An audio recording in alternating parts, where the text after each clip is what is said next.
السلام عليكم ورحمة الله وبركاته. أستاذ وعليكم السلام ورحمة الله. مرحبا. ጥያቄ ነበረኝ ኡስታዝ። እሺ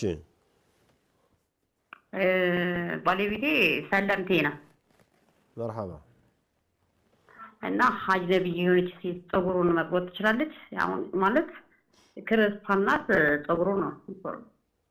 ለምን አንቺ አትቆርጭለትም እንዴ? ለምንድን ነው እሷ የምትቆርጥለት? ማለት ፀጉር ቤት ማለት ነው። ፀጉር ቤት ወንዶች ጋር አይሄድም እንዴ? ለምን ሴት ጋር ይሄዳል? አጅነቢ ሴት እንኳን የሱን ፀጉር መተሻሸት አይደለም እንደዚህ መቀራረብም አይፈቀድላቸው። አሁን ብዙ ጊዜ እለዋለሁ፣ ግን ያው የሚቻል መስሎኝ ነው ልጠይቁት። ኧረ አይቻልም። ኧረ እሱ ያውቃል። 2 ቀን መስጂድ ቢገባ አንዱ ሐዲስ ይነግረዋል ይሄንን። እሺ እንትን ጎረቤት አካባቢ መውሊድ ይከበራል። እኔ አላከብርም። አጋጣሚ ደግሞ ቡና ማምጠጭ ብለው ይጠሩኛል ማለት ነው። ጎረቤት አለ ማያለያየት እቺ ተጠጣለው ይቻላል? አይ አንቺ አቅምሽ ነው። አንቺ ማለት እነሱ ጋር አሁን ይሄ ቡና አልጠጣም መውሊድ ቢዳ ነው ምናምን ነው በማለት ሙግት ገጥመሽ ሌላ ፋይዳዎችን እስላማዊ ጥቅሞችን ታገኘ የነበረውን ወንድማማችነቱን እህትማማቹን ታጪ የነበረውን ነገር የሚያሳጣሽ ከሆነ አታርጊ። አንቺ ሄደሽ ስላላከበርሽ እነሱ ያከብሩ። ከጠሩሽ እንዳይጠሩሽ ለማድረግ ከቻልሽ ቻልሽ ነው። ካልቻልሽ ግን ሂጂና ቡናሽን ጠጪ። ምን ችግር አለው? السلام عليكم ورحمة الله وبركاته. وعليكم السلام ورحمة الله وبركاته. مرحبا. الشيخ نتفضل. وجور كوني بزتنينا ليلا كان بسبات كاني ጨርስና ሰላትን ጀምረናል። ያሁኑ ደግሞ ተንቀጥራስ ውዝር ሆኜ ተሳታጥቤ ተናጀመርኩኝ። ከዛ 6ኛ ቀኔ ነው አሁን እና ሰላት ከጀመርኩኝ ማለት ነው። እስከ ስንት ቆየ? እና ዛሬ ደግሞ እስከ ስንት ቆየ? 9 ቀን። ሌላ ቀን 9 ቀን ቆየ። 7 ቀን በትክክል ሌላ ጊዜ 7ኛ ቀን ላይ ሆኜ ሰላት ጀምራለሁ። አይ እሱ ግድ የለም። አሁን ለምንድን ነው የተዛባ? ጠብ ፈልጊ። አንቺ ከህይወትሽ ጋር የተያያዘ ምን የተለወጠ ነገር አለ? ግን እስከ 10 ድረስ ጠብቂው። ከ10 በኋላ ከመጣ እንደ በሽታ አርገሽ ያየሽው የተጸዳዳሽ በየሶላቱ ስገጂ። አይ 9 ቀን ላይ በተጠብቄ ሰላቴን ጾምን ጀመርኩ። አሁን መስገድና መስጊድ ተጨመርኩ። 6ኛ ቀን ነው። 6ኛ ቀን ደግሞ ትንሽ ነገር ቡኒ ነገር ከዚህ ላይ አስነክተኝ እንዲህ ተጠልኩ። ተጠልኩ ታጥቤ ሰገድኩ። እሱ አንቴን ብቻ ይሄ አሁን የመጣው ያው ዝም ብሎ በአጋጣሚው ሊመጣ የሚችል እንጂ የወር አበባ አካል አይደለም። ይሄ ጀዛኩሙላሁ ኸይረን ባረከላሁ ፊኩም። የዛሬ ጥያቄና መልስ ፕሮግራም እዚህ ላይ ያበቃል። በሚቀጥሉት ቀኖች ሌሎችን ጥያቄውና መልሶቻችንን ይዘን እስከምንመጣ ደህና ሁኑ። والسلام عليكم ورحمة الله وبركاته. وما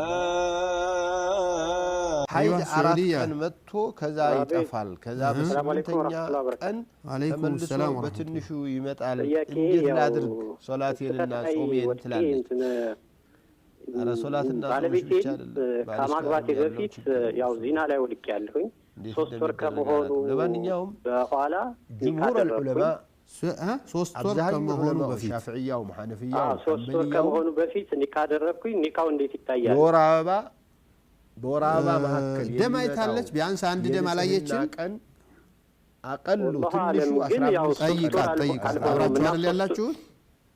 አብረን ሌላው ቀውላ አብራችሁ አይደል ያያችሁት? ማሊኪያዎቹ ነው መሰለኝ። አሁን እሱ ደግሞ 13 አይደለም ሀገር ላይ ያለው ችግር የለም። አሁን ባለቤትህ ጋር አብራችሁ ነው ያላችሁት?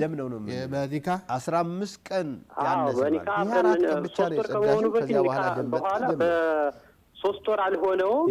ከዛ ኒካ አደረግ ያው በትዳር መሰረት በቤተሰብ አማካኝነት ገብቶኛል። እሱ በጣም ገብቶኝ ነው። አሁን ወደ ኋላ ተመልሰኝ እኔ የደረስኩበትን ድረስ ባለቤቴ ሌላ ሀገር ነው።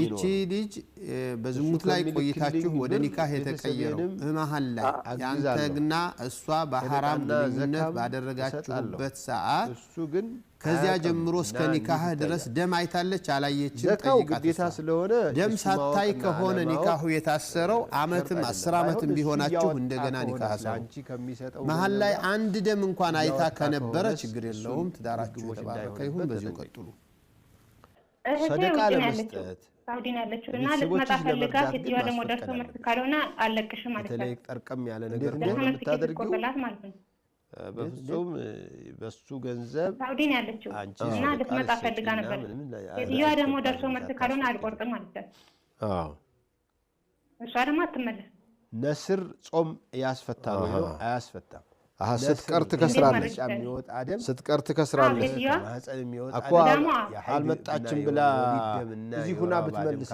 ገንዘቧን ማስመለሳት ከእጅ የሚወጣ አደም ይቻላል እንደዛ መመለስ ትኬቱ አያስፈጥርም እኮ ትኬቱ ደርሶ መልስ ከሆነ መተሽ አልሄድበትም ካሉ ከሄደሽ የሆነ ነገር ቀንሰው የሚመልሱ ይመስለኛል ገብቶኛል እዚያ አልመለስም ካለች ይላል በተደጋጋሚ ሂጃብ አትፈቅድላትም እንቢትራለች ይወርዳል እምቢ አለች አሁን መለሳለሁ ብላ አታላት ልትመጣ ፈልጋ ማለት ነው ዛቻ መምጣቱ የግድ ነው ቀጠሮ ነው መምጣቱ ትምጣ ላኪን ገንዘቧን አልፈታም አልተፈታሽም ስለማልመለስ ከበላ በኋላ ሱብሂ እንዳዘለ አስመልስና የመጣችው ማለት ነው ጾሙን ቀዳ ማውጣቷ ገንዘቧን ትመልስ ወይንስ ባለማወቅ ወብዙ ይሄንን ወክሩት ይቻላል ይመስለኛል እሱ ሱሁር እየበላ ያለ ነግቶ እንደነበረ አወቀ ነገር